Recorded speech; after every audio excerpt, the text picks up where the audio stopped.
바쁜 아침 이것만은 꼭 알아야 된다. 여러분들께 엄선해서 대신 들려드리는 뉴스백 시간이죠. 오늘도 박용준 뉴스마토 기자 함께하겠습니다. 어서 오십시오. 네, 안녕하세요. 이거 너무 안타깝더라고요, 이 소식. 저는 그 사람의 이 범행을 저지른 사람이 뻔뻔하게 쾌유를 빈다 이딴 말을 해가지고 내가 너무 정말 솔직히 말하면 너무 화가 많이 났었는데 그럼에도 불구하고 한편으로는 정말 쾌유가 됐으면 좋겠다 생각했거든요. 그런데 이 여성 결국에는 사망을 했고요. 더 안타깝게도 등산 가려고 그랬던 게 아니라 방학 중에 출근하다가 그랬다. 그렇죠. 이런 일이 있었습니다. 자, 설명 좀 해주실까요? 예, 지난 17일 발생한 사건입니다. 서울 관악구 신림동의 한 등산로에서 30대 남성으로부터 가격당한 후 성폭행을 당했던 피해 여성이 결국 19일 숨졌습니다. 피의자 최 씨에게 적용됐던 혐의는 강간상해에서 강간살인으로 변경됐으며 서울중앙지법은 구속영장을 발부했습니다. 아니, 이 사람 뻔뻔하게 나 강간도 못했으니까 강간 미수라고 해달라 이딴 말을 했어요. 근데 법적으로는 강간이 성공했든 성공하지 않았든 그 행위로 인해서 사람이 다치면 강간상해, 그 행위로 인해서 사람이 죽으면 강간살인이 됩니다. 이 사람이 뻔뻔스럽게도 CCTV 없는 데 골랐고 자기는 뭐 강간만 하려고 했다. 그런데 왜 너클인가 뭔가 그런 거 왜 사죠? 인터넷으로. 정말 이해할 수 없고요. 저는 이런 사람 정말 사형시켰으면 좋겠어요. 네, 너무 심하게 말하는 거죠. 아직 확정도 안 되는데. 근데 저는 개인적으로는 다른 무고한 사람의 생명을 그렇게 함부로 뺏을 수 있는 사람에 대해서 왜 내가 관용을 베풀어야 되는가. 관용은 죄를 뉘우치고 정말로 정상이 참작될 만한 그 이후에 행동이 좀 제대로 된 사람이어야지 관용을 운운할 수 있는 거지. 그렇게 뻔뻔하고 그렇게 나쁜 사람들을 위해서 내가 왜 죽은 사람보다 이 사람을 더 신경 써서 생각해줘야 되는가. 저는 이건 매우 반대입니다. 자, 어쨌든 중요한 건 이거겠죠. 본인은 그냥 강간만 하려고 그랬다. 계획범죄가 아니었다고 주장하지만 우리가 봤을 때는 전혀 그렇지 않고 계획범죄였던 것으로 보이지 않습니까? 이 사람 결과적으로는 본인이 부인하고 있기 때문에 고의가 있었냐 없었냐 이게 제일 중요한 것 같아요. 그렇죠. 이제 일단 피해 여성이 숨졌기 때문에 강간상해라는 혐의가 바뀌는 것은 당연합니다. 근데 이 바뀔 때 강간살인이 적용되냐, 강간치사가 적용되냐라는 두 갈림길이 있는데요. 강간살인죄의 경우 사형 또는 무기징역, 그리고 강간치사죄는 징역 10년 이상 최대 무기징역으로 보다 가볍습니다. 그래서 강간치사죄는 강간까지는 고의를 했지만 사망까지는 의도하지 않은 경우, 강간살인죄는 범죄 행위 과정에서 피해자의 사망까지 미필적 고의가 포함됐을 경우에 적용됩니다. 미필적 고의란 그 결과를 100% 의도하지 않았더라도 그러한 상황이 벌어질 수 있음을 알고 행한 경우로 뭐뭐해도 어쩔 수 없다라는 정도의 의사를 갖고 있을 때도 인정됩니다. 경찰의 선택은 강간살인이었습니다. 경찰은 사건 당시 최 씨가 피해자가 숨질 수 있는 가능성을 충분히 알았을 미필적 고의가 인정된다고 판단했습니다. 다만 피의자 최 씨는 어제 취재진 앞에서 강간은 미수에 그쳤고 살해 의도는 없었다며 혐의를 부인했습니다. 뭐 본인이 부인하면 뭐 다 인정이 되나요? 이 사람의 행동을 보면 아는 거죠. 인터넷에서 너클을 미리미리 준비했고 그 등산로에 CCTV가 없는 걸 또 미리미리 확인을 했고 그래서 쫓아가가지고 나쁜 일 저질렀고 그 본인이 강간을 하려고 혹은 강간하는 도중에 무슨 일 벌어질까봐 일단 주변을 다 확인하고 정리하고 본인이 안 잡히려고 증거 안 남기려고 했다는 거 아니겠습니까? 정말 나는 이해가 안 갑니다. 자, 피해 여성의 정확한 사인을 밝히기 위해서 오늘 부검을 하겠다 이렇게 얘기를 하고 있습니다만 정확한 사인 사인 밝혀야 되죠. 근데 제가 봤을 때 사인은 뭐 그렇게 밝히는 게 어려운 일일까 이런 생각이 좀 듭니다. 중요한 거는 본인은 고의가 없었다고 주장하나 이 사람이 이 너클을 가지고 사람을 때리는 그 각도, 뭐 속도, 횟수, 그다음에 그 여성의 몸무게, 본인의 몸무게, 가속도 이런 것들을 다 계산을 해가지고 이 정도로 폭행을 했을 때 상대방이 죽을 수 있느냐 없느냐를 쉽게 판별할 수 있는지 없는지 이런 걸 좀 따지는 거거든요. 이 미필적 고의를 계산할 때는 내가 보기에는 전혀 문제가 안 돼 보이고요. 이 뻔뻔한 이 사람은 정말 단죄해야 된다. 이런 생각이 듭니다. 자, 문제는 이 범행에 사용된 이 도구, 너클이라고 하는 건데, 이거 너무 무서운 건데, 텔레비전이나 드라마 같은데, 혹은 영화 같은 데 보면 깡패들이나 이런 나쁜 일 하는 사람들이 많이 쓰고서 막 사람 때리잖아요. 그렇죠. 이거는 호신용품이 아니라 공격무기인데, 이런 걸 쓰고서 사람을 강간만 하려고 그랬다? 말이 됩니까? 그러니까 이 미필적 고의에서 또 얘기 나오는 게 이 범행 도구인데요. 이 너클이라는 게 손가락에 반지처럼 끼우는 네. 금속 재질의 도구입니다. 근데 이게 흔히 최근에 살인 예고글이 이제 유행처럼 번지면서 주먹을 강화하는 호신용품으로 잘못 알려지자 이제 인터넷 쇼핑몰에서 판매가 2배까지 늘었습니다. 근데 전문가들은 이에 대해서 너클이 이제 피해자에게 회복하기 어려울 정도의 치명상을 입힐 수 있는 만큼 이거를 호신용품이 아니라 공격 무기로 봐야 된다고 경고합니다. 미국이나 유럽에서는 이것 때문에 이제 너클을 판매하지 못하고 소지도 하지 못하도록 이제 제한을 두고 있습니다. 그렇죠. 근데 한국에서는 아직 관련 규제가 없기 때문에 이제 10,000원 안팎의 가격이면은 너클을 구매할 수 있는데요. 경찰은 이제 이번 사건을 계기로 휴대 금지 흉기로 보고 정당한 이유 없이 휴대하면 폭력행위처벌법 위반을 적용하는 방향을 검토 중입니다. 네. 자, 이 사람 신원이 지금 사실은 공개가 됐어요. 원래는 그 신상 공개를 해도 되는지에 대해서 위원회를 열고 이 사람의 신상을 공개할 것인지 말 건지 결정한 다음에 나오기로 했는데 이게 JTBC에서 먼저 그냥 공개를 해버렸더라고요. 네. 이 사람은 93년생이고 초등학교 여성 교사를 성폭행하려고 하는 범행 의도가 너무 명확하게 확인이 되었었고 피해자, 20, 30대 피해자 여성 A씨를 신림동 공원 산책로 둘레길에서 너클로 머리를 가격한 후에 성폭행을 했으나 결과적으로 이제 본인 말로는 실패했다 이런 주장인 것이죠. 그랬는데 이 피해자는 지난 19일 오후 3시 40분경에 끝내 사망을 하게 되었고요. 그래서 강간상해가 아니라 강간살인죄로 이제 바뀌었고요. 죄명이. 법원에서는 피해자 사망 후에 이 사람에 대해서 도주 우려갔다는 이유로 구속이 돼버렸습니다. 어쨌든 본인 주장은 성폭행할 생각은 없었다. 뭐 이런 주장까지 하는데 좀 말이 앞뒤가 안 맞아서 이거는 정말 철저하게 혼을 내줘야 될 것 같고요. 지금 프로파일러, 경찰, 휴대전화 기록, 마약 투약 정밀 검사 이런 것들을 통해 가지고 확인을 해보겠다라고 하는데 여자들이 너무 불안해서 살 수가 없어요. 솔직히 말해서. 남자들이 그냥 때려도 무방비로 맞을 텐데 왜 너클 같은 거를 가지고 다니면서 그 사람을 때렸을까요? 너클 같은 건 남자도 불안합니다. 그러니까 너무 무서운데 어떻게 이렇게 나쁘게 행동할 수가 있죠? 정말 이해가 안 갑니다. 자, 어쨌든 이 최윤종, 이 가해자, 이 나쁜 최윤종은 1993년생이고요. 지금 신림동 공원 성폭행범으로 알려져 있고 이게 JTBC 측에서 먼저 신상을 공개해 버렸습니다. 강간살인죄가 적용이 되면 무기징역에서 사형까지도 선고받을 수가 있는 것인데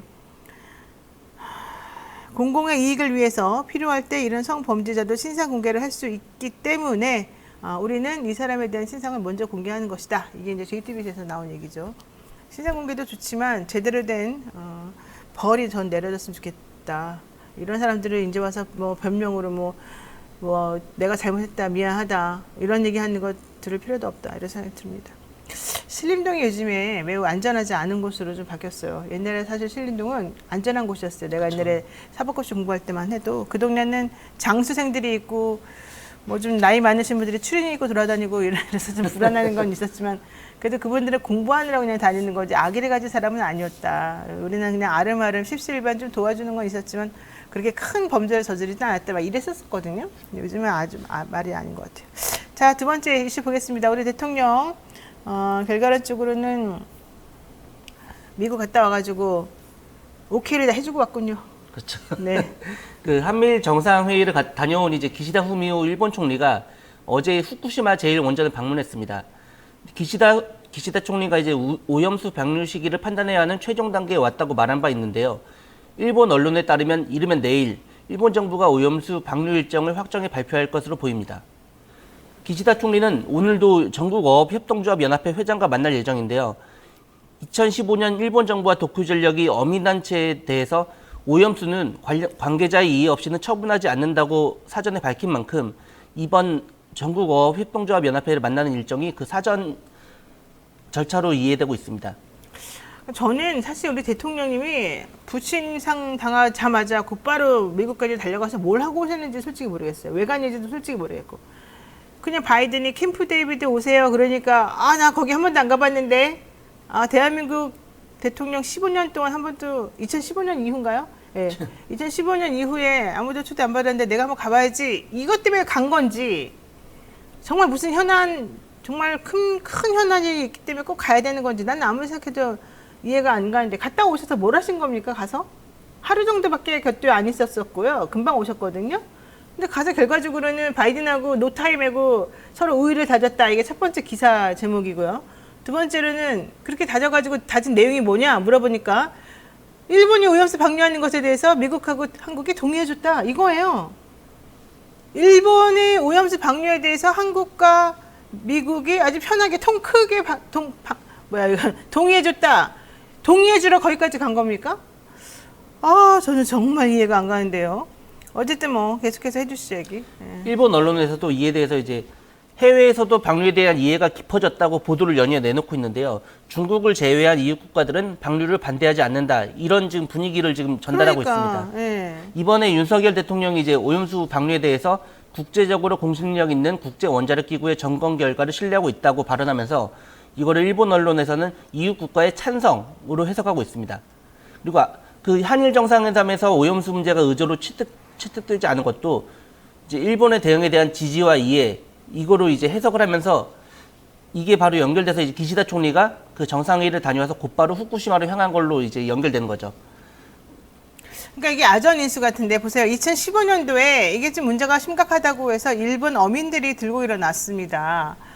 일본 정부와 도쿄 전력이 그래서 약속을 했어요. 어민단체에 대해서. 이 오염수라고 하는 것은 관계자의 이해 없이는 함부로 우리가 방류하지 않겠다. 이런 얘기를 했단 말이죠. 그러면은 실질적으로 관계자의 이해가 있었냐 없었냐 이게 이번 방류와 관련해서 가장 중요한 포인트잖아요. 그러니까 어민들이 처음에는 엄청 반대를 했습니다만은 결과론적으로는 반대 시위까지 하게 되면 오히려 우리에게 손해다라고 해서 좀 자제를 했다는 거죠. 그러니까 일본 정부가 우리가 적절하게 보상해 줄 테니까 좀 기다려. 어차피 업하기도 어렵지 않았냐? 이제 이렇게 나갔어요. 그러니까는 사실 이 단체도 좀 일단은 아니다라고 말은 했지만 그 이후에 행동이 그냥 딱 거칠게 나가진 않았단 말이죠. 그러니까 이거는 찬성이다. 이제 이렇게 해석을 한 거 아니겠습니까? 근데 그거는 그냥 일반적인 찬성하고 좀 다른 것 같은데. 예, 이런 게 바로 아전인수가 아닌가 생각이 듭니다. 게다가 주변국, 중국 빼고 나머지 전부 다 찬성이다? 우리가 찬성이라고 보여집니까? 사실 이것도 찬성이라고 보기는 어렵지 않나요? 대통령이 그렇게 찬성을 하겠다는데. 근데 대통령은 그냥 사실상 찬성 뭐 이런 얘기는 하고 있습니다만, 참내원. 게다가 좀 그전 큰 문제가 있었잖아요. 아사히 신문이었나요? 우리 대통령인가 여당에서 총선 전에 방류해달라고 요청했다. 네. 여기에 대해서 우리 정부는 아니다. 그런 얘기 한 적 없다. 제대로 그냥 절차를 따라서 해달라. 뭐 이렇게 말했다는 거예요. 그 절차가 총선 전에 하는 것으로 이렇게 얘기가 돼 있었나 보죠? 어떻게 된 겁니까, 정확하게? 이에 대해서 이제 민주당이 이제 계속 문제를 제기하고 나섰는데요. 그러자 네. 어제 이제 국민의힘 강민국 수석 대변인이 논평을 냈습니다. 매번 일본 언론 말만 듣는 민주당은 도대체 어느 나라 정당인지 일본 언론 말만 듣는? 예. 도대체 어느 나라 정당인지 의문이 든다고 비판했는데요. 강 대변인은 일본 언론의 왜곡 보도만 믿으면 안 된다며 도리어 민주당이 반일몰이에 나서고 있다고 강조했습니다. 근데 이게 일본이 왜곡 보도를 했으면 일본에 항의를 해야지 이걸 여당에서 이걸 야당의 문제 삼는 게 이걸 오로지 이거를 정치적 논란거리로만 자꾸 치부하는 이런 모습을 보이고 있는 겁니다. 아니, 그러니까 우리나라 언론을 사실 못 믿겠다가 우리나라 사람들의 많은 의견이거든요. 그러니까 일단 우리나라 언론을 잘 안 믿어. 그러면 일본 거라도 한번 믿어보자. 일본에서 자기네들한테 뭐 그렇게 나온 얘기가 거짓말하면서 내놓을 그런 기사 내용은 아니니까 이거 맞는 말인가 보다. 그래서 이제 여기에 대해서 정확히 해답을 해달라. 답을 좀 내려달라라는 게 민주당의 요청 아니었어요? 국민의힘에다가 왜 정부는 발 안 하냐. 아사히에서는 이렇게 말하고 있는데 그게 무슨 일본의 언론만 말만 믿는 거예요. 기사가 나왔으니까 확인을 하는 거죠. 그런데도 어쨌든 우리 강민국 수석 대변인은 일본 언론 말만 믿는구나 이러면서 우리를 뭐라 그랬어요. 자, 중요한 건 일본이 왜곡 보도를 했으면 일본에 항의하고 문제 제기를 해야 되는 상황인데 왜 일본에 관련된 내용이만 나오면 여당은 일본 얘기는 하나도 안 하고 맨날 민주당만 물고 늘어지느냐. 이제 이게 사실은 핵심이죠. 맨날 이러다 보면 싸움만 하고요. 맨날 민주당이 나쁜 애, 뭐 국민의힘이 좋네 이런 얘기만 하게 돼요. 도대체 우리나라 국민은 누구가 대통령인지, 대통령이나 정부가 우리를 위해서 뭘 해주고 있는지, 우리는 일본이 이렇게 방위하면 우리한테는 무슨 보상이라도 있습니까? 있어요? 내가 알기로는 없는 걸로 알고 있는데, 일본은 자기네 나라 사람한테는 보상이라도 해준다는데 우리나라는 보상도 없습니다. 근데 우리가 왜 찬성을 합니까? 아니, 생각해보세요. 자기네 나라 사람들끼리 쓰레기를 자기네 집 앞에다 버리겠대. 근데 그 집 앞은 우리랑 같이 쓰는 집 앞이야. 그러면서 집 앞 자기네 식구들한테는 야 내가 쓰레기 버리는데 너네가 좀 악취도 나고 문제가 생길 수 있으니까 너네한테 돈 좀 줄게. 자기네끼리 서로 한 얘기죠. 그럼 우리는 우리 집 앞에도 쓰레기를 버리는 거랑 똑같은 건데 우리는 말하고 있는데 우리 정부는 가만히 있으면서 야 쟤네가 버리거나 말거나 신경 쓰지 마. 괜찮대잖아. 이러면서 우리를 혼내주기만 하고 아무런 대책을 안 세워주는 거예요. 이게 도대체 무슨 상황인지 도대체 이해할 수가 없어요. 일본에서도 대한민국이 우리 보고 버리래. 그럼 당연히 우리나라가 우리 정부한테 물어보겠죠. 근데 물어봤다고 또 왜곡 보도 안 해. 왜 맨날 니네는 일본 말만 믿니? 이래. 그럼 우리나라 언론 말을 믿을 수 있게끔 해주든지 아무것도 안 해주고. 참, 정말 이해가 안 갑니다. 저는 왜 이러시는지 모르겠어요. 여기까지 할게요. 제가 박용진 기자한테 뭐라 그러는 거 압니다. 네, 여기까지 하겠습니다. 고맙습니다. 네, 감사합니다. 네, 바쁜 아침 이것만은 꼭 알아야 된다. 여러분들께 엄선해서 뉴스 대신 정리해드리는 시간이죠. 듣기만 해도 이해가 쏙쏙 되는 뉴스픽 시간인데요. 오늘은 이진한 뉴스토마토 기자와 함께하겠습니다. 어서 오십시오. 안녕하십니까. 과방위. 결국에는 인사청문 경과 보고서 채택 불발됐습니다. 지난 주말 동안에 솔직히 지난 18일 좀 실망스러운 부분도 되게 많았었고 이동관 후보자 방통위원장 되기 위한 청문회 하면서 참 진짜 뻔뻔하다 이런 생각 안 할 수가 없는 상황이었는데 본인 입장에서 상당히 당당한 그런 상황이었겠죠. 자, 요 얘기 한번 정리해 주세요. 네, 이동관 방송통신위원장 후보자의 인사청문 경과 보고서 채택 여부를 논의하기 위한 국회 과방위에서 어제 전체 회의가 열릴 예정이었는데요. 네. 국민의힘의 불참으로 파행됐습니다. 이날 청문 보고서 채택 시한이 마지막 날이었습니다. 그래서 여당인 국민의힘에서는 채택을 하지 않을 거면 참석하지 않겠다라고 해서 모두 불참했고요. 이에 따라 윤석열 대통령이 국회 청문 보고서 재송부를 요청한 뒤 이 후보자 임명을 강행할 것으로 전망됩니다. 지금 얘기 들어보니까 윤 대통령이 이제 한 번 더 제의를 요구하고 그다음에 안 되면 그냥 본인이 강행한다는 건데 이게 24일 날 정도에 네. 강행할 것으로 보이죠. 왜냐하면 김효재 지금 현재 직무대행이 23일이 임기 만료 날이어서 그날을 끝으로 이제 나가게 되니까 24일부터 일해라 아마 이제 이런 식으로 대통령이 할 것 같습니다. 이동관 후보자 여러 가지 측면에서 지금 말이 나왔습니다만은 본인이 그때 청문회 끝나고 나오면서 여당 쪽 의원들한테 업무해줘서 고맙다 이런 얘기도 했다고 네. 그러죠. 그런데 결국 인사청문 그 보고서라고 하는 거는 여야가 합의해서 올리는데 이게 채택이냐 불채택이냐 내지는 기각이냐 아니냐 이제 이런 거를 결정을 하는 거잖아요. 네. 근데 결과적으로 야당에서는 당연히 넌 사퇴하라라고 하는 마당이었기 때문에 서로 얘기는 안 되는 것 같아요. 그러니까 진짜로 여당 의원들은 아예 이 위원회 회의도 참석을 안 했군요.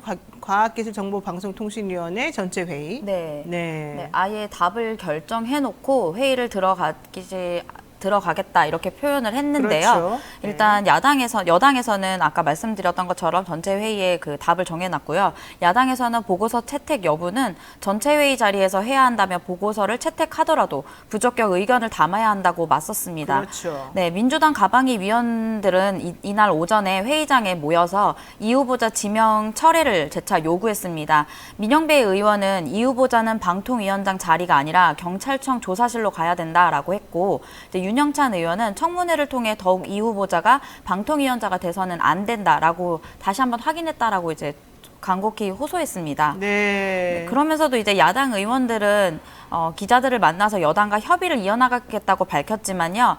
여야가 이견을 좁히지 않은 만큼 합의가 어렵게 됐습니다. 사실 그리고 어제 인사청문회법에 따르면 네. 어제까지가 이제 그 채택 날짜 마지막이었고요. 이후에 10일 이하 이제 채택이 되지 않으면 대통령이 10일 이내 기간을 정해서 국회 재송부를 요청할 수 있고 그렇죠. 이후에 보고서 채택이 불발되더라도 윤 대통령이 이 후보자를 임명을 강행할 수 있습니다. 만약 이렇게 되면 이번 정부에서 청문회 보고서 채택 없이 임명되는 16번째 인사가 됩니다. 아니 이 정부 들어온 지 지금 얼마 되지도 않았는데 아주 이게 일상이 돼버렸어요. 네. 사실 예전 같으면은 청문회를 하고 난 다음에 이걸 좀 채택해주냐 안 해주냐가 상당히 중요한 이슈였고 당연히 채택하는 걸 전제로 안 해줬을 경우는 정말 어쩌다 한 번씩 있는 그런 상황이었거든요. 근데 이제는 채택하는 거 거의 볼 수가 없고 아예 안 해주는 걸 기본으로 그러니까 그만큼 부적격하다라고 생각되는 인사들로만 지금 계속 채워져 있다라는 얘기일 수밖에 없는 것 같은데 네. 전혀 그런 거에 대해서 꺼리끼지를 않은 거예요. 이제는 모든 국민들이 전부 다 그래 그러겠지 뭐 우리가 하는 게 무슨 의미가 있냐 그럼 청문회 왜 해? 네. 이런 얘기를 사실 다 하고 있거든요. 아 저는 이거는 정말 우리가 이렇게까지 무디하지면 안 된다. 그리고 이렇게까지 대통령의 국민을 무시해서는 안 된다. 국회를 무시해서는 안 된다. 이 생각이 드는데 해결 방법이 없습니까? 네. 없겠죠? 야당 의원들도 청문회가 이러면 무슨 소용이 있냐 이런 얘기를 했는데요. 저도 어릴 때도 청문회 예전에 기억나는 게 잘 모르겠습니다. 몸이 아파서 이런 유행어가 있었을 정도로 맞아요. 네, 이슈가 되는 적들이 있었는데 그런 것들은 몇 번 없었던 일이기 때문에 그만큼 이슈가 됐던 것인데 지금 현 정부에 들어와서는 청문회가 참 의미가 없어진 게 맞아요. 아니냐라는 이제 목소리가 나오고 있습니다.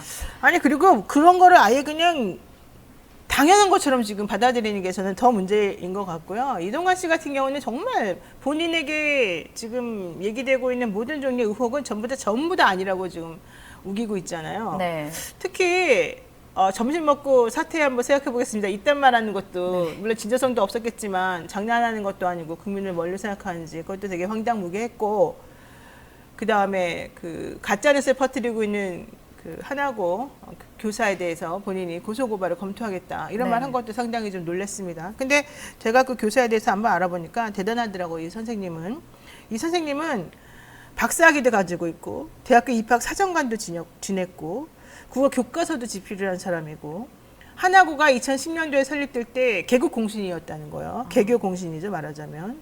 그리고 하나고등학교의 교과를 작사하고 국어선생님이니까 이제 아마 했겠죠. 자랑스러운 하나고인으로 선정되기도 하고 우수교직원 표창도 받았고 정말 엄청난 사람이었던 거예요. 그런데 이분이 보기에 너무 말이 안 되는 이 불합리한 비리가 너무 많고 제대로 학교가 돌아가지 않으니까 이 학교를 사랑하는 마음에서 우리 학교 이러면 안 된다라고 해서 이동관 씨에 대해서 이동관 후보자의 아들에 대해서 문제 제기했더니 이제 이렇게 나락으로 지금 펼쳐진 겁니다. 야, 이거 진짜 너무너무 끔찍한 상황이 아닐 수가 없고요. 이 교사가 얼마나 고통을 많이 받았는지 제가 내용을 읽어보니까 정말 이 사람 지금 이분 나중에 이제 그 학교에서 잘린 게 다시 복원이 돼서 취소가 되어서 돌아갈 수 있는데도 학교 가봤더니 선생님들이 전부 자기를 투명인간 취급하고 교사뿐만 아니라 학부모들이 검정색 상복을 입고 이 선생님 자리, 교무실 안에 있는 자리까지 들어와서 10명이 계속해서 선생님 주변을 맴돌면서 시위했다는 거예요. 나가라고. 있을 수 있는 일이에요. 여러분이 한번 생각해 보세요. 그런 일을 이 교사가 당하면서도 끝까지 본인의 이 소신을 굽히지 않고 여기까지는 왔어요. 그런데 이 사람이 지금 나 그런 일 없어. 저 선생님이 잘못이야. 저 선생님이 가짜 뉴스 퍼뜨리는 거야 라고 하면서 지금 저렇게 청문회 나가서 나 방통위원장 되겠으니까 너 나 건드리지 마. 이렇게 지금 하고 있는 거 아닙니까? 과연 이게 가능한 얘기인지 도대체가 어떻게 이런 일이 벌어질 수 있는지 이 학교 이렇게 훌륭한 학교 사실 하나고등학교 훌륭한 학교인데 어떻게 이럴 수가 있는지 정말 이해가 안 가죠.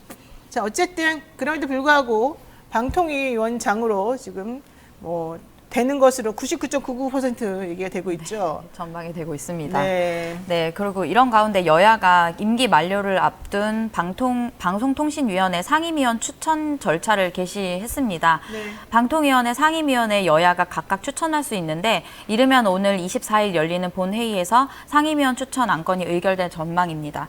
어제 보도에 따르면 이제 국민의힘은 이제 이진숙 전 대전 MBC 사장을 방통위 상임위원으로 추천했고 더불어민주당은 김현 상임위원 후보 후임 추천을 위해서 조만간 공개 모집 절차를 시작할 예정입니다. 그런데 지금 야당이나 아니면 이 언론 쪽에서는 아예 야당 쪽에서는 그 후임 인선 같은 걸 하지 말고 여기 협조하지 말아라 이런 얘기도 나오고 있어요. 네. 그 야당에서 이미 추천한 최민희 의원 그렇죠. 같은 경우에도 있지만 100일 동안 이미 채택을 하고 있지 않고 있거든요. 임명을 하고 있지 않고요. 또 이번에 여당에서 추천한 인물인 이진숙 전 사장은 국민의힘 전신인 자유한국당이 지난 2019년 영입했던 인물이고 과거 MB 정부의 언론관을 대변했던 인물이면서 최시중, 이동관, 김재철 라인으로 불렸던 인물입니다. 그런데 보수 언론계에서도 이분에 대한 시각은 회의적인 인물이라서 좀 논란이 앞으로 예상이 됩니다. 아니 그러니까요. 지금 제가 또 깜짝 놀란 게 정말 인물을 골라도 어떻게 지금 이진숙 씨를 또 내세울 수가 있는 거죠? 아 정말 심각합니다. 이동관 씨하고 아주 호흡이 잘 맞을 것 같긴 한데 과연 이게 우리나라 이 언론이나 우리나라 방송이나 이 신문이나 이쪽 계통을 위해서 과연 제대로 된 인사가 될런지 나중에 진짜 어떻게 이 결과를 후폭풍을 감당하려고 이러는 건지 너무너무 걱정이 많이 됩니다. 자, 우리가 떠든다고 안 되겠지만 그래도 계속 떠들어 봐야 된다. 이게 제 신조이기 때문에 열심히 앞으로도 떠들겠습니다만 모르겠어요. 이게 한두 명이 떠든다고 되는 건 아니니까 같이 한번 힘을 모읍시다. 자, 두 번째 이슈 보겠습니다. 네, 일본 정부가 후쿠시마 오염수 해양 방류를 이르면 24일 시작하는 방향으로 최종 조율하고 있다고 NHK가 21일 보도했습니다. 이날 기시다 총리는 어업인을 만나 마지막 설득에 나선다고 했는데요. 이 매체 보도에 따르면 기시다 후미오 일본 총리가 해양 방류 계획에 관해 어업인의 이해가 일정 정도 진행되고 있어서 24일 오후에 가능한 한 빨리 방류를 시작하는 방향으로 최종 조율하고 있다고 밝혔습니다. 지금 아사히 신문에서 나온 게 대한민국에서 우리에게 방류를 빨리 해달라고 요청했다 이런 기사도 나왔어요. 물론 우리 정부는 그런 적 없다라고 나중에 한참 있다가 부인하긴 했습니다만 이런 상황이라고 한다면 이번에 특히 미국 가서 바이든하고 기시다가 서로 으쌰으쌰 해가지고 그래 맞아 대한민국 오케이지 우리 방류할게 이거 지금 자기네들끼리 축배 들고 온 거 아니겠어요? 이렇다고 한다면은 뭐 24일 이후에 빨리 방류 시작하는 것으로 아마 얘기가 금방 될 것 같아요. 근데 과연 이렇게 되면은 우리나라는 앞으로 어떻게 될까요? 정말 나는 걱정이 너무 많이 되는데 요즘 걱정 안 하는 날이 없죠. 솔직히 말해가지고. 자, 일본 총리는 계속해서 또 뭐라고 얘기하고 있습니까? 네, 기시다 총리는 어제 이날 그 사카모토 마사노부 전국 어업 협동조합 연합회 회장을 만나서 일본 정부가 해양 방류하는 이상 안전하게 하고 완수하게 해서 안심하고 생업을 계속할 수 있도록 필요한 대책과 모든 책임을 지겠다라고 했고요. 또 예산을 지금 편성이 어느 정도 되어 있지만 만약에 부족하다 하면 더 예산을 추가 편성해서 어업인들의 그런 어려움을 극복할 수 있게끔 하겠다라는 입장을 밝혔습니다. 그러나 아니 근데 잠깐만요. 네. 이 사람은 지금 자기네 일본 사람들한테는 이렇게 돈도 주고 뭐도 하고 자기가 책임지겠다는 거지만 우리는 도대체 어떻게 되는 거예요? 우리나라는 네, 국내에 대한 이야기는 없었고 전혀 없는 거잖아요. 또 우리 정부에서도 정확한 입장을 아직까지도 밝히고 있지 않고 있습니다. 매일 일일 브리핑을 하고 있는데요. 오염수 방류 관련해서 거기에 대한 정부의 입장은 아직 없다라고 했는데 그 세상에. 입장이 없는 것이 입장이 아니냐라는 이야기도 나옵니다. 아니 게다가 그래도 사카모토 회장이라는 이 사람은 자기네 나라 그 총리가 돈도 주고 해결하겠다 아무리 얘기해도 우리는 그럼에도 불구하고 반대한다 이렇게 좀 얘기하고 있는데 우리는 도대체 뭐 하는 건지 모르겠어요. 우리 대한민국은 우리 어업인들 우리나라 사람들 이 회 좋아하고 생선 좋아하는 이분들은 어떻게 먹고 살라는 거예요? 여기에 대해서 우리 정부는 왜 아무런 대책이 없는 거죠? 그냥 무조건 일본이 한다니까 찬성이야 이거밖에 없는 거잖아요. 네, 어제도 확정된 답은 주지 않았고요. 반대로 이제 중국과 러시아도 이웃 국가잖아요. 여기서는 네. 이제 해양 방류가 아닌 대기 방출을 이전에 요구했던 것으로 뒤늦게 밝혀졌는데요. 교토통신이 이날 복수의 외교 소식통을 인용해서 두 나라가 지난달 일본 정부에 질문지를 보내 대기 방출이 해양 방류보다 주변국에 미치는 영향이 적다라고 주장하면서 IAEA에도 같은 문서를 보낸 것으로 확인됐습니다. 또 오염수 해양 방류에 필요한 비용이 대기 방출 10% 수준인 약 34억 엔, 하나로 치면 314억 원인데요. 일본 측의 추산 결과를 언급하면서 해양 방류는 일본의 경제적 비용 때문인 것으로 분명하다라고 지적했고요. 일본 정부는 여기에 대기는 해양보다 방사성 물질 모니터링이 어렵다는 이유를 들어서 수락이 불가능하다라고 밝혔습니다. 이거 자기네가 마음대로 정하는 건가 보죠? 아니 일본은 자기네 나라가 위험물질, 오염물질 바깥으로 내보내면서 우리 맘대로 할게 지금 이거네. 다른 나라들이나 주변 국가들에서 그렇게 하지 말라라고 하는 거 다 무시하고. 네. 야 진짜 대단한 나라입니다. 일본 정말 대단하고요. 일본 외교력 짱입니다. 대한민국 외교력은 지금 어디로 갔는지 정말 손을 얹고 가슴에 손을 얹고 한번 생각해 봐야 될 것 같은데 현실적으로 이런 문제들에 대해서 왜 본인들은 아무런 걱정이나 아무런 그 대책 마련을 하지 않는 건지 왜 우리나라 정부는 우리나라 국민을 생각하지 않는 건지 이해가 안 가요. 물론 이렇게 말하면 무슨 소리야 우리도 생각하고 있어 라고 우리 정부에서는 얘기를 하겠죠. 하지만 우리가 보기에는 생각하는 것 같지가 않아요. 예. 그리고 생각한다고 하면 결과가 뭐가 있어야 되는데 아무것도 없잖아요. 예. 현실적으로 이해가 안 가고요. 그나마 중국하고 러시아가 얘기를 하고 있으니까 이렇게라도 지금 이런저런 생각도 해보고 얘기 나오는 거지. 우리처럼 가만히 바보같이 이렇게 입 싹 다물고 있으면 뭐가 되겠다는 건지. 아, 이해가 솔직히 안 됩니다. 어쨌든 대선이 기울어졌다. 여러분들 지금 많은 분들이 이러니까 나와요, 이제. 독도도 넘겨주겠죠? 독도 이미 다 합의 넘어간 거 아닙니까? 울릉도 제주도도 넘겨주죠? 이런 얘기 지금 많이 나오고 있어요. 지금 이게 대한민국 국민들이 우리 정부와 여당에게 요구하고 걱정하는 목소리라는 거 잊지 마시고 더 늦기 전에 좀 뭔가 대책을 빨리 세워주시길 바라겠습니다. 네, 이진아 기자 여기까지 하겠습니다. 고맙습니다. 네, 감사합니다. 네, 바쁜 아침 이것만은 꼭 알아야 된다. 여러분들께 전해드리고 싶은 뉴스 엄선해서 전해드리는 그런 시간이죠. 듣기만 해도 이해가 쏙쏙 되는 뉴스픽 시간입니다. 오늘은 박용준 뉴스마터 기자와 함께하겠습니다. 어서 오십시오. 네, 안녕하세요. 대통령이 또 카르텔 얘기를 했군요. 네. 그 이권 카르텔이란 대통령 한마디에 기초과학의 미래가 뿌리째 흔들리게 됐습니다. 앞서 윤석열 대통령은 지난 6월 국가재정전략회의에서 나눠먹기식, 갈라먹기식 R&D는 제로베이스에서 재검토할 필요가 있다며 R&D 분야를 이권 카르텔의 하나로 지목했습니다. 하반기 경제정책 방향, 광복절 경축사에서도 연이어 강조하면서 기존 R&D 체계에 대한 불신을 드러냈는데요. 단 2달 만에 이게 전면적인 예산 칼질로 이어졌습니다. 과학기술정보통신부는 내년 R&D 예산으로 올해 24조 9천억 원에서 3조 4천억 원 줄어든 21조 5천억 원을 반영하면서 13.9%나 줄였습니다. 그러니까 14%나 예산을 삭감해버린 거예요. 갑작스럽게. 대통령 말 한마디에 또. 그렇죠. 야, 진짜 이렇게 일사불란하게 모든 게 움직여지는 나라는 처음 봤습니다. 무슨 공산국가도 아니고. 자, R&D. 야, 이 R&D가 뭔지 아실까? 살짝 의심이 들긴 합니다. 저의 솔직한 심정으로는. 그러나 어쨌든 대통령은 이 과학 분야에 들어가는 돈이 너무 많다. 근데 그 돈이 기본적으로 자기네 끼리끼리 해먹는 것 같다. 특히 겉으로 성과가 안 나는 그런 것들에 대해서는 내가 의심하고 있다. 성과가 나는 방향으로 투자를 하고 나머지 기초과학이라든가 미래를 위해서 반드시 투자해야 될 부분에 대해서는 좀 나중으로 미루자. 난 안 하겠다. 이제 이게 요점인 것 같죠? 맞습니다. 네, 아 진짜 이렇게 정리를 잘하는지 모르겠어요.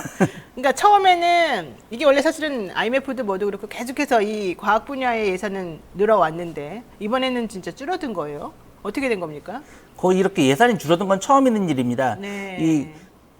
올해 이제 108개 사업이나 통폐합을 했는데요. 이종호 장관은 지난 정부에서 이제 예산은 10조 늘었지만 시스템과 인력은 그대로였다. 나눠먹기 형식으로 연구비를 가져간다거나 연구 기획 단계에서 특정 단어를 넣어 유리하게 하는 등 카르텔적 요소가 있었다고 말했습니다.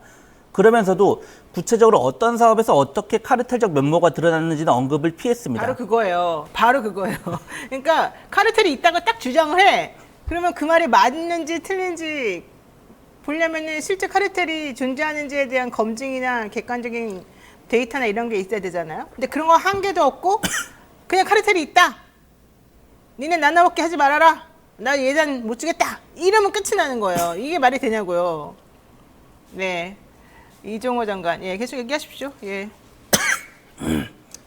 네, 과기부는 선택과 집중을 강조하면서 첨단 바이오, 인공지능, 사이버 보안, 양자, 반도체, 2차 전지, 우주 등 7개 국가전략 기술 분야에는 예산을 6.3% 늘렸습니다. 네. 반면 삭감 분야를 보면은 이제 감염병 32.8%, 기업 24%, 소부장 분야 9.3%를 각각 줄였습니다. 이게 결론적으로는 감염병, 와, 우리 그때 코로나 때문에 그 고생했는데 그걸 32.8%나 줄이고 소부장 분야를 거의 10% 줄이면은 일본하고 우리가 경쟁 우위에 서기 위해서 노력했던 그 분야를 지금 그쵸. 줄인다는 거잖아요. 오. 게다가 우주연구원 관련해서 출연기관 예산도 10%나 삭감한다고요? 누리호의 주역인 항공우주연구원을 비롯해 25개 정부 출연기관에 투입되는 예산도 10%나 삭감했습니다. 네. 그리고 정부 지원이 없으면 성장 자체가 어려운 기초과학 분야도 6.2% 삭감했는데요. 기초연구 지원 사업은 연구팀이 직접 신청해서 경쟁하는 구조라서 이런 카르텔이랑 무관한데도 삭감을 피할 수 없었습니다. 아니 그러면은 기초과학 분야는 특히 재정 지원이 없으면은 개인적으로도 할 수가 없고 또 사실은 겉으로 성과가 안 나기 때문에 이 사기업에서 지원해주지도 않지 않습니까? 그렇죠. 결론적으로 나라에서는 미래 정말 먼 미래를 보고 투자할 수밖에 없는 그런 건데 이 분야를 삭감하면 어떻게 하겠다는 겁니까? 결론적으로 이상하군요.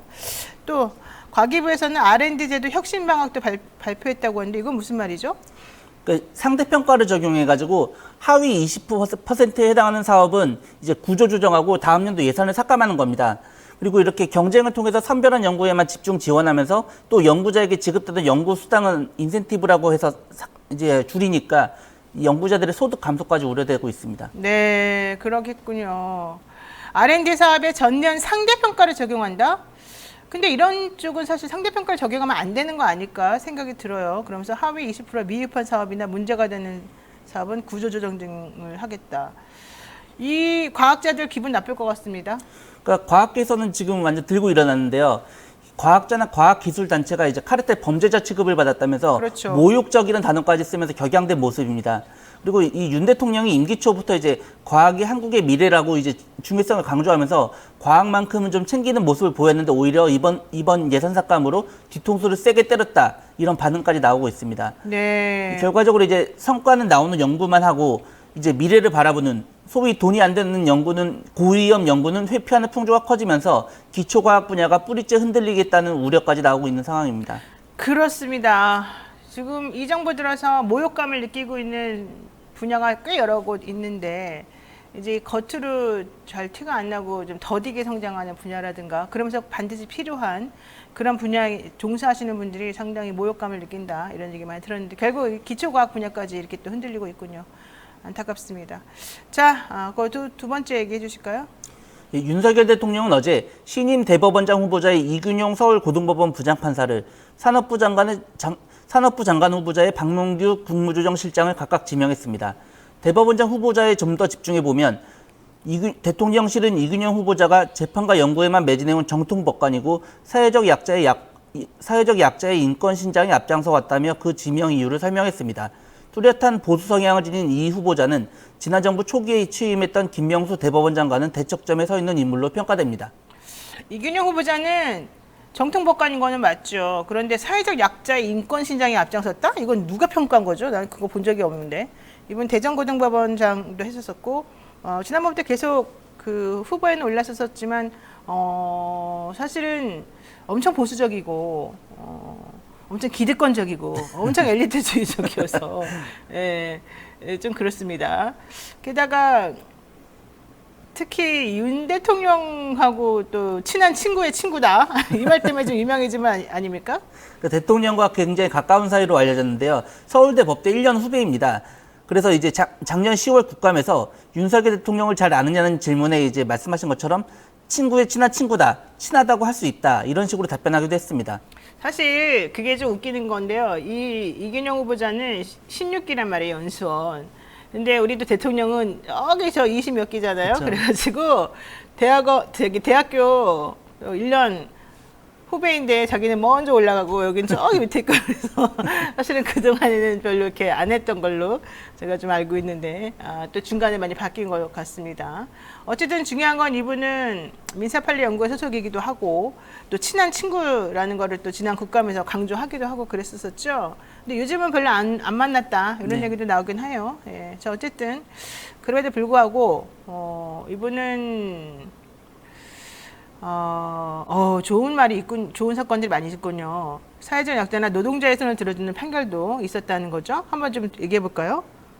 2016년에는 틱장애로 알려진 투레트 증후군 환자의 장애인 등록을 거부한 건 차별이라고 판결하면서 이제 장애인 인권 디딤돌상을 수상하기도 했고요. 네. 2019년엔 고 백남기 농민 사망 당시 지휘 감독 책임자였던 구은수 서울경찰청장에게 무죄를 선고한 1심을 뒤집고 벌금 1천만 원을 선고하기도 했습니다. 네, 정말 그랬군요. 자, 그런데 문제는 이분이 엄청나게 보수적이고 특히 개요 대학의 쪽으로 파견이 돼서 2번이나 갔다 오신 분이기도 하고 일본 통으로 알려져 있어서 대표적인 지일파로 분류되기도 합니다. 예. 그리고 비교법적 그러니까 외국의 법제를 상당히 좋아하시는 분으로 알려져 있어서 대통령하고 좀 합이 맞는다 이런 생각이 조금 드네요. 특히 이분이 이제 들어가면서 결과론적으로는 대법원 구성이 상당히 바뀔 것 같은데 이렇게 되면 어떻게 되는 거죠? 지금 누구누구가 이번에 끝나고 누구누구가 새로 들어가는 겁니까? 이 후보자가 취임하게 되면 대법원 전원합의체 구성원 중 중도 보수 성향은 8명으로 늘고 진보 성향 대법관은 5명으로 줍니다. 대법원 구성은 내년부터 본격적으로 바뀔 전망인데요. 내년 1월 임기가 끝나는 안철상 민유숙 대법관을 시작으로 김선수, 이동원, 노정희 대법관이 8월, 김상환 대법관이 12월에 퇴임합니다. 내년에만 전체 14명의 대법관 중 6명이 교체됩니다. 대법관 임명은 통상적으로 대법원장과 대통령이 협의해 정해지는 만큼 보수 우위로 대법원이 재편될 것이라는 전망이 우세합니다.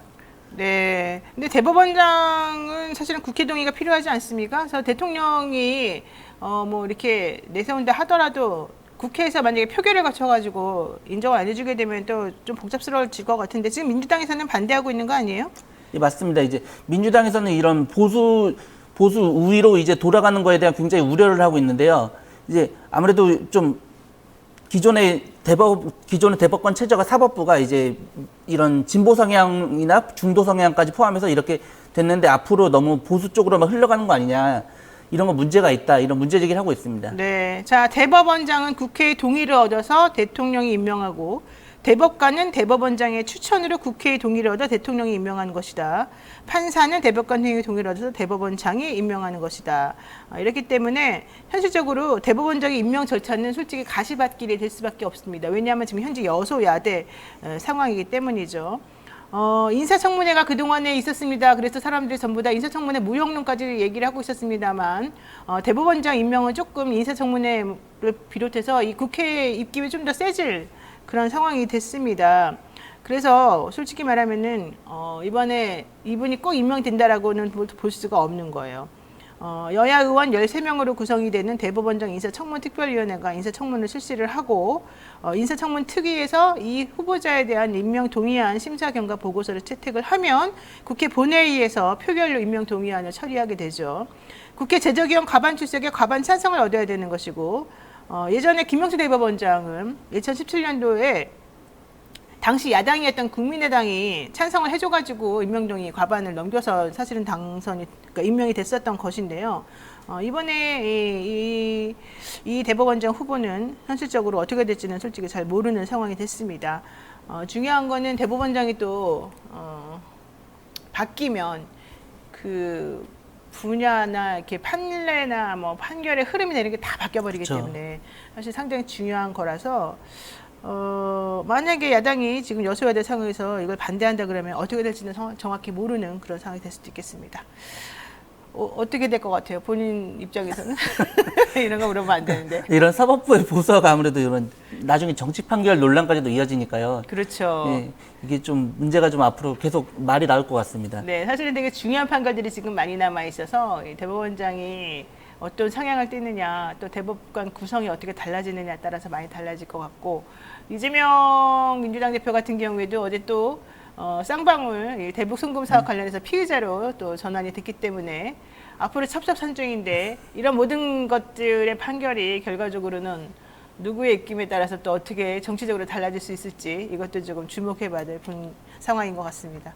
박영기 기자 수고 많으셨습니다. 고맙습니다.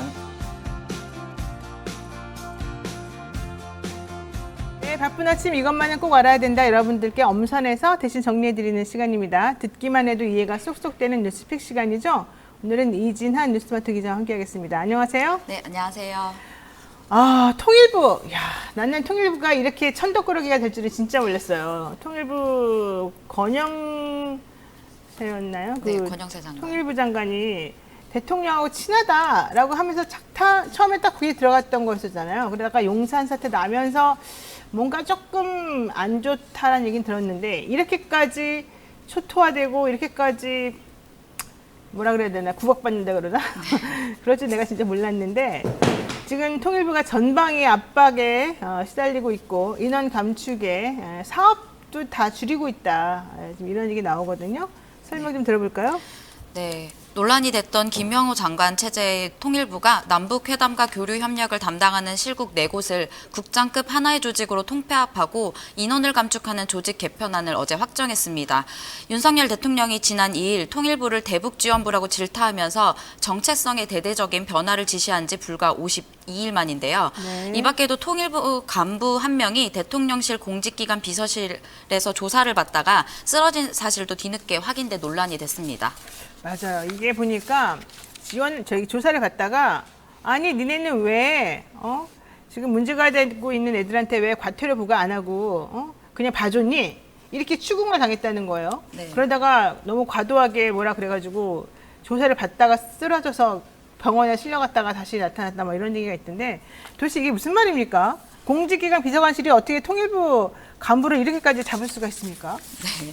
먼저 일단 보도된 바를 먼저 말씀드리면요. 네. 어제 남북교류 협력 업무를 담당하는 통일부 실무 간부가 대통령실 공직기관 비서실에 조사를 받다가 쓰러져서 입원했고 이후에 병가를 낸 사실이 한겨레 보도와 이제 전해철 더불어민주당 의원실에서 밝힌 자료를 통해 알려졌는데요.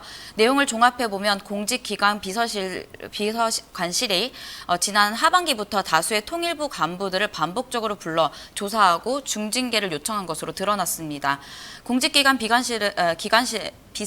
비서관실은 교류협력국 간부들을 여러 차례 불러서 지난해 8월 15일 전국 노동자 대회 주최자인 민주노총과 한국노총이 통일부로부터 북한 주민 접촉 승인을 받은 뒤에 북한 직업총동맹 연대사를 발표했고 교류협력법을 위반했는데도 과태료를 부과하지 않고 경고조처만 내린 것을 사실을 따졌습니다.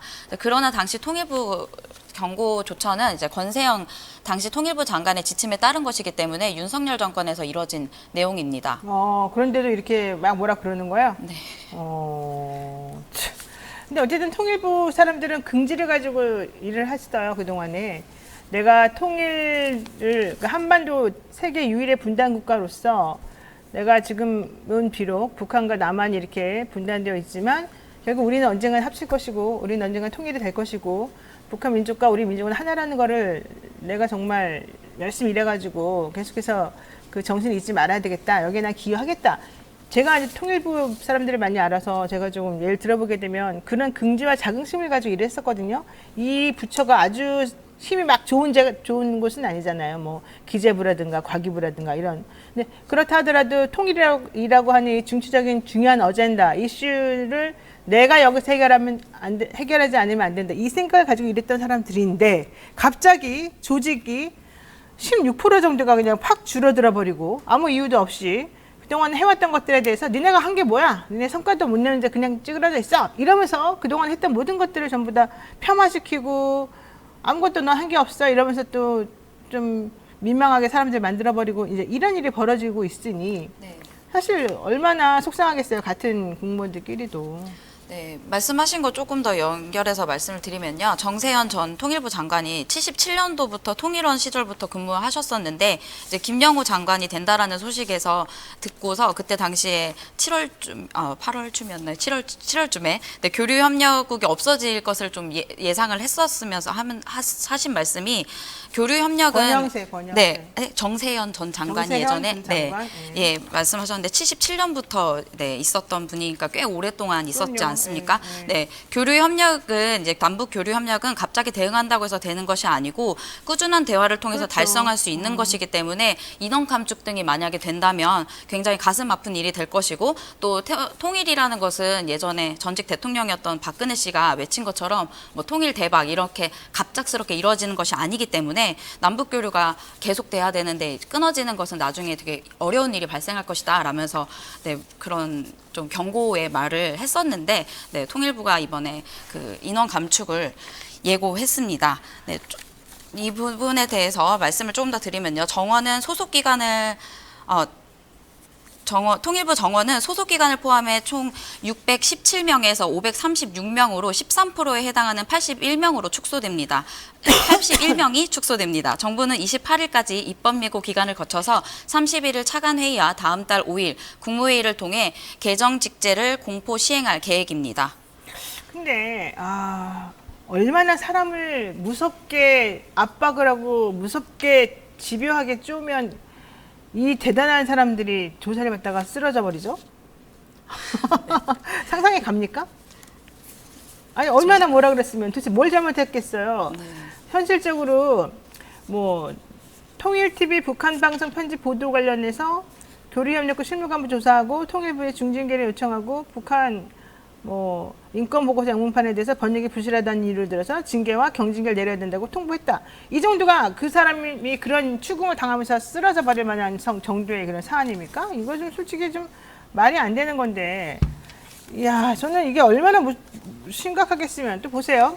한국노총이 민노총과 한국노총이 통일부로부터 북한 주민 접촉 승인을 받은 다음에 북한 직업 총동맹 연대사를 발표했어요. 그러니까 다 허락을 받고 나서 북한 사람들하고 접촉을 해서 직업 총동맹 연대사라는 걸 만들어서 발표했는데 이게 바로 이제 교류협력법을 위반했다는 거예요. 근데 이게 그렇게 심각하게 위반한 거겠어요?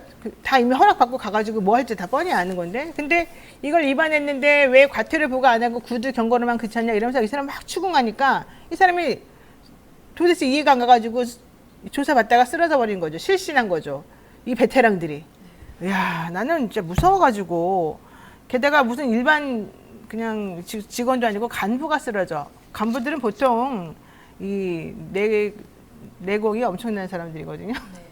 참 지금 그러니까 이거는 한마디로 뭐 겉으로는 뭘 잘못했다 하면서 이 사람들을 잡겠다는 게 요점이겠지만 사실은 통일부에 대해서 지금 너 북한하고 우리 지금 사이도 안 좋고 통일을 해야 될 필요성도 없고 평화통일 같은 거 생각하지도 마. 이러면서 이 찌그러져 있어야 되는 이 부서 너 그동안 너무 시끄러웠지? 너무 기세등등했지? 이러면서 막 혼내주는 그런 분위기가 저는 느껴져가지고 이거 너무너무 이해가 안 간다 이렇게 생각한다는 겁니다. 통일부를 왜 이렇게 압박하고 이렇게 괴롭힐까? 통일부가 잘못하긴 했어요. 지난번에 그 북한으로 넘어간 우리 그 공무원 사건이라든가 여러 가지 사건 두 개, 세 개 정권 초기에 있었잖아요. 그것도 전부 다 문재인 정부 때 발표된 거랑 뒤집어지면서 통일부가 아니다. 그때 말했던 건 특별히 뭐 문제 아니었다. 이런 태도를 취하니까 그때부터 통일부에 대한 압박이 시작이 됐고 통일부 장관이 코인 하다가 걸렸다 뭐 이런 것까지 막 추잡스럽게 다 나오고 막 그랬잖아요. 아유, 모르겠습니다. 자, 계속 하시죠. 네, 통일부는 이번 조직 개편안에 대해서 일단 어떻게 얘기했냐면요. 남북 간 대화와 교류 협력이 장기간 중단된 남북 관계 상황에 유연하고 효율적인 대응을 하기 위해 그 기능과 인력을 재조정을 추진하는 것이라고 설명했는데요. 또 특히 자유민주적 기본 질서에 입각한 평화 통일이라는 헌법적 책무와 인류 보편적 가치에 부합하고 한반도 정세를 주도적으로 이끌어 나갈 수 있도록 조직을 혁신하려고 한다라고 밝혔습니다. 네, 그렇게 밝혔군요. 자, 요 얘기도 한번 해보겠습니다. 우리 6년 만인가요? 5월부터 민방위가 다시 부활됐다 이런 얘기를 하던데 이게 어제 20분간 2시에 사이렌 소리 울리면 민방위다 이랬었잖아요. 네. 근데 뭐 특별히 잘 모르겠더라고요. 갑자기 이거 왜 해보니까 지금 사람 모자르다 그러면서 그 의무병? 그 뭐야 병? 의무경찰. 의무경찰. 네. 의무경찰도 갑자기 만들어내고 또 민방위도 한다 그러는데 진짜 이게 전두환 때로 전두환 박정희 때로 돌아가는 것 같아요. 네, 일단 소식을 말씀드리면요. 전 국민이 동시에 대피하는 민방위 훈련이 어제 오후 2시에 실시됐습니다. 6년 만에 전 국민이 참여하는 민방위 훈련이었는데요. 사이렌이 울려야 하는 곳에 울리지 않았거나 사이렌 소리를 듣고 대피소로 이동하려 했지만 위치 안내가 제대로 이루어지지 않아 혼란이 초래됐습니다. 네. 또 어렵게 찾아간 대피소에는 있어야 할 비상 물품이나 이런 것들이 제대로 갖춰지지 않은 것으로 파악됐습니다. 또 이번에 그 민방위 훈련이 지난해 이태원 참사나 올해 있었던 오송 지하차도 참사가 발생했기 때문에 네. 혹시 뭐 기후나 재난 대비 훈련인 줄 아는 분들도 많으셨을 테지만 이번 훈련은 전쟁을 대비한 훈련이기 때문에 뭐 과거로 돌아간 것이 아니냐 이런 이야기가 나오고 있는데요. 어제 연평도 주민들 같은 경우에는 공기 부양정에 탑승해 출도 훈련도 실시했습니다. 이게 지금 전쟁을 염두에 두고 이런 훈련을 한단 말이에요? 그럼 우리나라가 전쟁할 수 있다 이거예요 지금? 네, 그런 식으로 받아들이고 있는 것으로 보입니다. 네, 윤 우와. 대통령이 지난 5월에 이 얘기를 언급하면서 시작된 것이기 때문에 그렇게 보입니다. 적군이 침입했다고 가정하고 전 국민이 동시에 대피해보는 민방위 훈련 이거 계속해서 할 예정이다. 그러나 아무것도 제대로 준비된 건 없었다. 혼란만 가중되었다. 네. 이게 이제 어제 또 상황이었던 것 같습니다. 네, 오늘 여기까지 이진아 기자하고는 해야 될 것 같은데요. 제가 아까 각 기자님들에게 응원의 글을 올려달라 그랬더니 박현우님께서 그래도 이진아 기자 실력이 점점 느는 게 보입니다. 이렇게 얘기하셨고요. 그 다음에 김형일님도 이진아 기자 화이팅입니다. 라고 말씀하셨고, 머스러미님은 그거 같아. 박영준 기자 팬인가 봐. 불안불안 조마조마한데요. 박영준 화이팅입니다. 이렇게 막 쓰셨어요. 왜 이유 없이 갑자기? 자, 루루님도 이진아 기자 화이팅 했습니다. 여러분들 천천히 지금 사실 얼마 안 됐기 때문에 제가 좀 질문을 딱 정해놓고 하지를 않고 중간중간에 아무거나 막막 물어보기 때문에 이분들 입장에서는 좀 당황스러울 수가 있고, 당황스러우면 말이 좀 꼬일 수가 있거든요. 다 전적으로 제 탓이기 때문에 제가 죄송하다 말씀드리고, 어쨌든 그래도 다시 좀 더 유연하고 부드럽게 할 수 있도록 노력하고 있다는 거 말씀드리겠습니다. 오늘 여기까지 하겠습니다. 두 분 고맙습니다. 네, 감사합니다. 네, 바쁜 아침 이것만은 꼭 알아야 된다. 여러분들께 엄선해서 알려드리는 뉴스픽 시간입니다.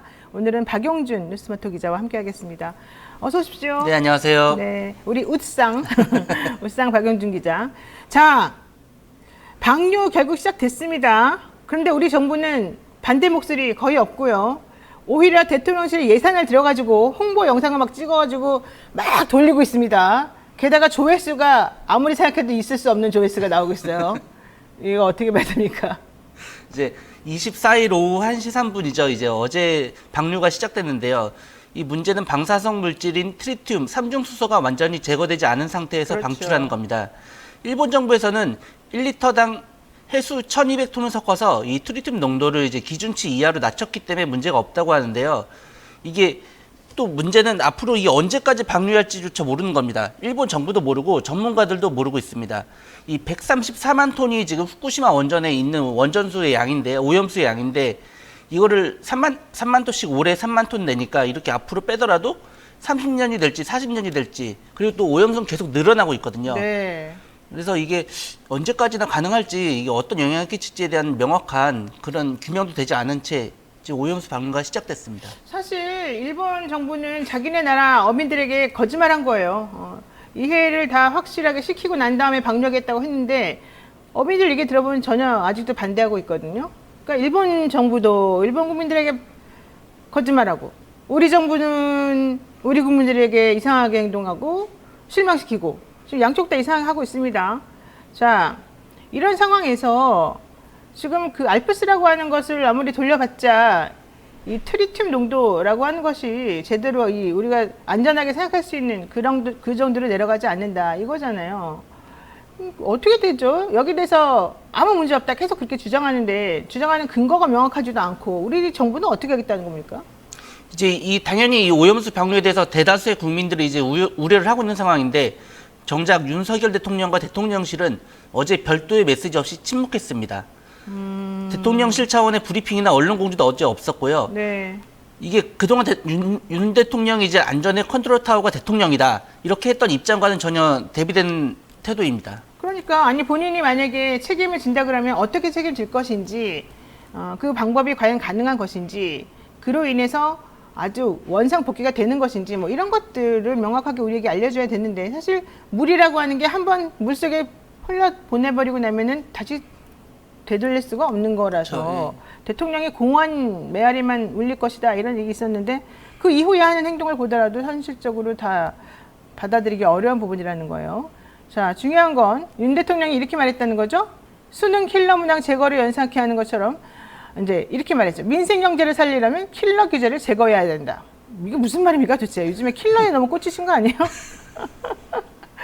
이게 무슨 말이에요? 그러니까 어제 그냥 이 오염수 방류에 대해서는 별도의 메시지가 없었고, 다만 네. 어제 있었던 일정은 규제 혁신 회의가 있었거든요. 네. 그러니까 그냥 민생 경제에 대해서는 그냥 신경 쓰겠다, 그거에 대해서는 별도의 입장이 없었던 겁니다. 이제 그 외에는 그냥 침묵이군요, 말하자면. 곤란하다 이거죠? 대통령 그래도 곤란하다고는 생각하나 보네요. 자, 좋습니다. 대통령실에서는 총리의 입장이 정부의 입장이다 이러면서 국민의 건강을 지키는 것은 정치적 선동이 아니라 과학이다. 오염수에 대한 우려는 결국 정치적으로 선동하는 것이고 이건 민주당이 그 뿌리를 가지고 있고 민주당이 춤추는 이 칼춤에 국민들이 놀아나고 있다. 지금 이런 얘기를 지금 하고 있습니다. 칼춤에서 놀아나고 있는 걸로 치부되고 있는 저희 입장에서는 매우 기분 나쁩니다. 진짜 그렇지 않습니다. 우리가 무슨 바보도 아니고 반대를 위한 반대를 하는 사람도 아니고 명확하고 객관적으로 이게 안전하다는 걸 알려달라는 거고 우리한테 아무 도움이 되지 않는 것에 대해서 왜 한마디 반대도 못하냐고 물어보는 건데 본질은 어디 가고 딴소리만 합니까? 여기 킬러 문항, 킬러 규제 이런 게 왜 나옵니까? 여기서 도대체가. 킬러 규제가 정확히 뭡니까? 좀 알고 말했으면 좋겠고 우리들이 못 알아들을 말을 좀 안 했으면 좋겠어요. 국민들 대다수가 알아듣는 말을 써줘야지. 나 대학 나온 여자인데 못 알아듣는 그거 되게 잘못된 거 아닐까요? 자, 대통령 메시지 실종을 두고 모든 사람들이 결국은 자인한 거다 이렇게 생각을 하고 있습니다만은 한 총리는 그래도 우리를 조금 안심시키겠다고 뭔가 말을 하긴 했습니다. 네, 뭐라고 했나요? 그러니까 이 정부 전문가가 이제 앞으로 오염수 방류를 하더라도 2주에 한 번씩 일본 현지를 찾아서 그 안전기준 준수 여부를 지켜본다. 그러니까 지켜보기 때문에 이게 두터운 보호를 하는 거다 국민들을. 네. 그렇게 강조했는데 이제 한 총리는 이제 어제 이제 국민 안전에 대해서 굉장히 그 집중하는 모습이었거든요. 네. 애초 원고에는 이렇게 써 있었어요. 오염수 방류가 아예 없었다면 가장 좋았겠지만. 근데 이거를 원고들을 안 읽고 네. 오염수가 과학적 기준과 국제적 절차에 따라 처리되고 방류된다면이라고 바꿔 읽으면서 좀 이제 톤을 좀 더 이렇게 낮춘 거죠.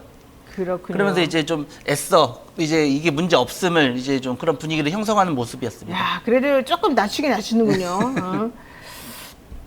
자, 솔직히 저는 총리도 못 믿겠고 대통령도 못 믿겠습니다만 이미 엎질러진 물일까요? 아니면 지금이라도 좀 정리하게끔 해야 될까요? 계속해서 반대해야 됩니다. 어제 사실은 그래서 우리 대학생들이 이 오염수 방류 반대를 위해서 혹은 항의하는 표시를 일본 대사관 들어갔다가 16명 전원 그렇죠. 연행되지 않았습니까? 왜 학생들이 연행을 갑니까? 학생들이 그런 정당한 분노가 잘못된 겁니까? 저는 그 여학생들이 특히 남자 이 경찰들한테 끌려가는 모습을 보고 너무 깜짝 놀랐고 그 부모님이 얼마나 속상했을까 느낌이 드는데 나라가 우리를 안 보호해주니까 우리 스스로 보호하겠다는데 왜 저렇게 주거 침입, 건조물 침입 이런 걸 이유로 해가지고 잡아갑니까? 학생들을. 참 이해가 안 갑니다. 자, 어쨌든 일본에서도 한국에서도 오염수 방류 반대의 목소리는 계속해서 크게 일어나고 있는데요. 어떻게 앞으로 될까요? 일단 지금 이 시민단체 어제 이제 워낙 부산 종로 뭐 대통령실 해운대 뭐 할 것 없이 이제 환경단체 시민단체 네, 주민들 동시다발적으로 다 막 움직였어요. 반대했거든요. 네, 이런 이제 국민들의 반대가 대통령에게 어떻게 전달이 될지 이건 좀 봐야 될 것 같습니다. 그래요. 자, 정부 차원에서 중국은 강력 대응한다 그러던데 어떻게 합니까? 그러니까 이번 방류를 두고 그린피스에서 이렇게 얘기했어요. 일본 정부의 무책임과 인접국 권리를 행사하자는 한국 정부의 방조가 나온 합작품. 그러니까 굉장히 이게 비난 수위가 높은 거거든요. 네. 그 외에도 CNN, BBC, 뉴욕타임즈, 워싱턴 포스트 우리 모두가 이제 알만한 외신들도 서포트라는 단어를 사용하면서 한국 정부가 방류 결정을 지지했다고 보도했습니다. 아니? 그래요? 예. 그러니까 이게 굉장히 지금 수위가 외국에서 보는 외신들이 보는 수위가 높은 거예요, 이게. 그래서 그렇군요. 이 말씀하신 것처럼 중국 외교부에서는 어제 이제 다루미 히데오 주중 일본 대사를 초치해서 이제 이 오염수 방류를 문제 삼고 이에 대한 엄정 교섭을 제기했습니다. 네.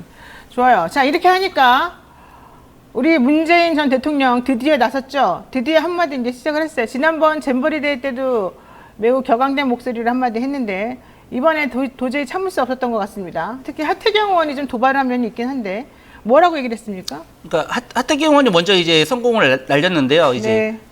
문재인 전 대통령이 일본 오염수를 방류해도 한국 바다에 영향이 없다는 사실을 이미 알고 있다. 그리고 이에 대한 근거로 이제 2021년에 정의용 당시 외교부 장관이 국회 대정부 질의에서 이제 IAEA 기준에 맞는 적합성 절차에 따라서 된다면 굳이 반대할 건 없다. 이런 이제 발언을 이렇게 딱 잘라서 인용하면서 이게 이제 너네 정부다. 그 문재인 정부의 입장과 현 정부의 입장이 다르지 않다. 이렇게 했습니다. 그러니까 이제 문재인 전 대통령도 이게 가만히 있지 못한 거죠, 이제. 그렇죠. 나는 일본의 방사능 오염수 방류를 반대한다. 이렇게 명확히 입장을 밝히면서 현 정부의 대응이 아주 잘못됐다고 생각한다. 이렇게 얘기했습니다. 그러니까 지금 떠돌아다니는 얘기가 문재인 정부는 방류를 찬성했다는 주장이었어요. 그러니까 이거 아니다. 분명히 말을 한 것이고요. 하태경 의원이 문재인 대통령이 가만히 있는 것은 본인도 오염수 별 문제 안 된다고 생각하기 때문 아니냐 이렇게 또 얘기를 했어요. 그러니까 또 문재인 전 대통령이 아니다. 이거 문제 있다. 이렇게 정확히 말을 한 겁니다. 나는 일본의 방사능 오염수 방류를 반대한다. 또한 이 문제에 대한 현 정부의 대응이 아주 잘못됐다고 생각한다. 문재인 전 대통령이 이런 워딩을 쓴다는 것은 상당히 심각하게 이걸 바라보고 있다는 얘기 아니겠습니까? 그랬더니 하태경 의원이 이렇게 말합니다. 대통령 문재인과 퇴임한 문재인 전 대통령은 다른 사람이냐? 하태경 의원이 계속해서 도발하고 있는데요. 물론 뭐 문재인 전 대통령이 이런 것까지 다 대답하진 않겠습니다만은 윤건영 의원이 그랬잖아요. 그러니까 건드리지 마세요. 자, 정말로 문 대통령이 찬성했다가 반대하는 겁니까? 이 상황 자체가? 그래서 이거를 제가 좀 더 확인을 해봤습니다. 팩트 체크 해봤죠? 예. 예. 그래서 여기까지 한번 보면은 이제 문재인 대통령이 그때는 찬성을 했다가 지금은 이제 모종의 이유로 반대하는 건가 이렇게 생각하시는 분도 있을 수 있는데요. 전혀 아닙니다. 예. 예. 이게 이제 주무부처가 이제 해수부거든요. 이제 그래서 해수부 홈페이지를 들어가서 이제 후쿠시마 오염수라고 검색만 해도 딱 나옵니다. 이제 문재인 정부 당시 해수부가 어떤 노력을 했는지가 나오는데요. 이제 네. 이게 이제 IAEA가 이제 원자력 관련해서 활동하는 기구라면은 국제 해사 기구라고 이제 그 해양 활동 관련해서 이제 유엔 산하 기구가 있습니다. 여기에 이제 런던 의정서와 런던 협약을 관리하는데 여기에 이제 런던 해사 기구에 2021년 당시 이제 문성혁 장관이 이제 서한을 하나 보냅니다. 오염수 방류에 대한 우리 국민의 우려와 이제 협조 요청을 담아서 이제 공식으로 이 서한을 보냈고요. 네. 2019년에도 당시 해수부 해양환경정책관이 직접 이제 발표자로 참석을 해서 해양 방류의 문제성 이걸 발표하고 2020년에는 또 이제 코로나로 인해서 이게 회의가 화상으로 열리니까 인접국 및 국제사회와 논의해서 처리 방안을 결정해야 한다는 이 중요 의견을 제시했습니다. 이런 식으로 매년 이제 우리 정부에서 문제를 제기하면서 당시 이제 뭐 중국, 칠레, 캐나다 이런 데는 관심이 별로 없었거든요. 그렇죠. 출산기 없을 때 오히려 우리가 더 적극적이었어요. 그래서 우리가 이제 적극적으로 문제 제기를 하니까 이제 현재는 이제 그들 나라도 뭐 중국도 아까 말씀했던 것처럼 현재는 강력한 반대 입장을 나타내고 있고요. 이게 그래서 올 10월에 이 런던에서 총회가 열리는데 정식 안건으로 이제 오염수 방류 문제를 논의합니다. 근데 이 총회 결과에서 이게 중단으로 이제 결정될 수도 있거든요. 네. 이게 위반으로 이제 이 런던 협정이나 런던 의정서를 이건 위반한 거다 이렇게 확정이 될 경우 네. 현재 오염수 방류가 이제 지금 시작은 됐지만 네. 그때는 이제 중단 결정까지도 최대의 경우 그렇게 나올 수 있는 거죠. 그러니까 사실 간단해요. 생각해 보면 자기 집에서 쓰레기가 발생한 거예요. 자기네 집에서 뭔 관리를 잘못해가지고. 근데 그 쓰레기가 매우 유독하고 매우 안 좋은 거예요.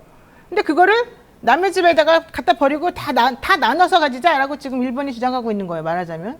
그러면 일단 다른 집 사람들 목숨까지 위험하게 만드는 거 그거를 우리가 왜 허용해야 되느냐.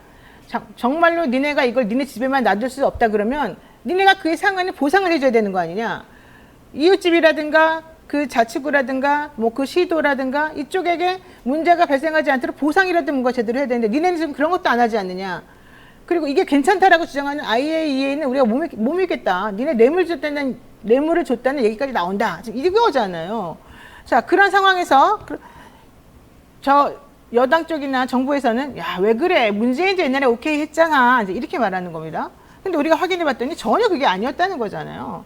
조금만 확인해봐도 사실이 아니라는 걸 알 수 있는데도 굳이 가짜뉴스를 퍼뜨리면서 아니라고 주장하는 도대체 이유는 뭘까요? 이게 그 하나 또 재밌는 게 아까 말씀했던 네. 그 하태경 의원이 예로 든 정의용 당시 장관 발언이 있거든요. 근데 이 발언도 풀 발언을 보면은 세 가지 요건이 마련되고라는 추가 단서가 있습니다. 그러니까 단순히 그냥 IAEA만 통과되면 우리가 오케이 하겠다가 아니라 일본이 충분히 과학적 근거를 제시하고 정보를 공유해야 하며 그리고 한국 정부와 사전에 충분히 협의해야 하고 또 IAEA 검증 과정에 한국 전문가가 참여해야 하고 이 세 가지가 다 조건이 충족돼야만 우리는 그 정부는 그때 찬성할 거다. 이렇게 하면서 현 정부는 그냥 IAEA만 통과하면 오케이 이거랑은 좀 결이 다른 거죠. 그러니까 보세요. 문재인 정부 때 분명히 그거 위험하다, 신중히 접근해야 된다, 그러면서 문제점을 차곡차곡 얘기를 했었었고 그에 상응하는 대책을 마련하기 위해서 2019년, 2020년, 2021년, 2022년 초까지 계속해서 같이 논의해보자, 같이 해보자라는 제안을 계속하고 또 1년의 노력들을 했습니다. 그거는 찬성이 아니라 반대 입장인 거죠. 자, 그런 상황에서 국민의힘 쪽 사람들은 이거 반대입니다. 이거 뿌려주면 안 됩니다. 라고 분명히 자기네들도 얘기를 했었고, 조선일보 특히 대문짝만하게 신문에 나오면서 큰일 난다. 이거 조금이라도 뿌리면 난리 난다. 라고 했었던 사람들이에요. 근데 갑자기 정권이 바뀌고 나니까 그렇게 찬성했던 사람들이 반대했던 사람들이 이제 와서 갑자기 자기네는 찬성하는 사람으로 돌아서고, 왜 찬성으로 돌아섰는지에는 설명도 없고, 그때 당시에 반대하고 이러면 안 된다고 주장했던 사람들이 찬성한 사람이라고 거짓말하고, 지금 이 상황인 거잖아요. 이거 기자들 양심상 이런 거 넘어갈 수 있어요? 그러니까 저도 이번에 팩트체크를 하면서 네. 어제 너무 그 SNS 이제 문재인 전 대통령과 이제 하태경 의원만의 SNS를 많이 보면은 정말 그것과 이 팩트체크의 결과가 너무 다르니까. 안 맞아요. 예. 저도 지금 현실이 너무 좀 안타까운 측면이 있었습니다. 그럼 그렇게 딸랑딸랑거리는 그 기사 쓰고 하태경 의원 말 같은 거 막 받아주고 가짜뉴스 같이 양산해주는 그런 사람들에 대해서 팩트체크 다시 해보시고, 그런 사람들을 오히려 언론이 제대로 조금 단죄하고 그래야 되는 거 아닙니까? 대답하기 곤란하죠? 알겠습니다. 여기까지 하겠습니다. 박용진 기자 수고 많으셨습니다. 수고하셨습니다.